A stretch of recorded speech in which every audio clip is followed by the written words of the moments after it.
বাংলাদেশ জামায়াতে ইসলামের আমির ডক্টর শফিকুর রহমান আজ কক্সবাজার ও চট্টগ্রাম সফর করবেন। তিনি মহেশখালী ও কক্সবাজার শহরে দুটি নির্বাচনী জনসভায় বক্তব্য দিবেন।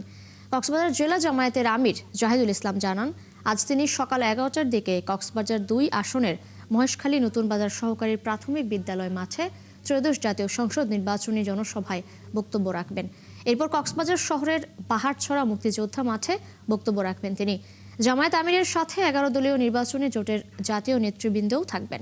আমিরে জামায়াতের কক্সবাজার সফরকে ঘিরে মহেশখালী ও কক্সবাজার শহরে বিশাল মঞ্চ তৈরি হয়েছে।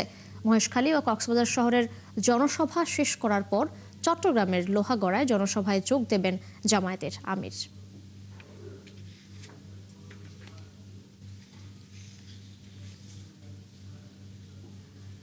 নির্বাচনী প্রচারে কক্সবাজার সফরে জামায়াতে ইসলামের আমির ডক্টর শফিকুর রহমান। চলছে জনসভা প্রস্তুতি। সেখানে আছেন আমাদের সহকর্মী মোহাম্মদ তারেক হায়দার, যুক্ত হচ্ছি তার সঙ্গে।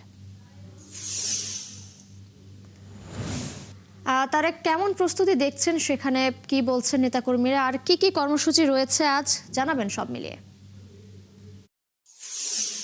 বীর মুক্তিযোদ্ধা মাঠ, যেখানে সকাল 11টায় আসবেন। তবে তার আগে সকাল 10টা থেকে মহেশখালী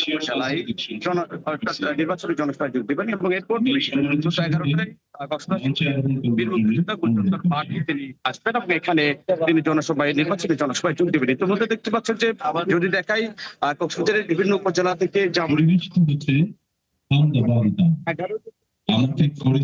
তারা যদিও 11টায় জামায়াত আমির আসবেন, তার আগেই কানায় কানায় পূর্ণ হতে শুরু করছেন এবং আসনগুলো পরিপূর্ণ পাচ্ছে জামায়াত এবং অবশ্য 11 দলীয় হতে চাও নাই। আমি